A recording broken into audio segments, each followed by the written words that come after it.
Il y a un exemple que vous donnez dans votre livre, c'est celui du professeur Raoult. Alors, il n'est pas épargné. Vous avez mal vécu cette période du confinement et effectivement de la chloroquine préconisée par le professeur Moi, marseillais. j'ai pas essayé, hein, mais non, mais ce qui était intéressant, c'était la manière dont il a communiqué, pardon, ses recherches et la façon dont, en fait, il a court-circuité toutes les médiations habituelles d'un discours scientifique.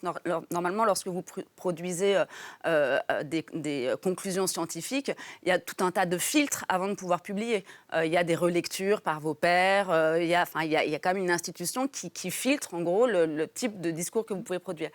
Et en fait, Raoult, c'est vachement intéressant de voir comment ça a fonctionné. C'est qu'au fur et à mesure où il devenait de plus en plus connu, célèbre, etc., il a court-circuité tous ces filtres jusqu'à créer son propre site Instagram et à dialoguer de manière immédiate et directe avec des patients potentiels. Et donc, cette communication, en fait, a pris le pas sur toute forme de déontologie scientifique. Et c'est intéressant parce qu'on voit à quel moment, finalement, le plaisir de plaire l'a emporté sur la rigueur scientifique.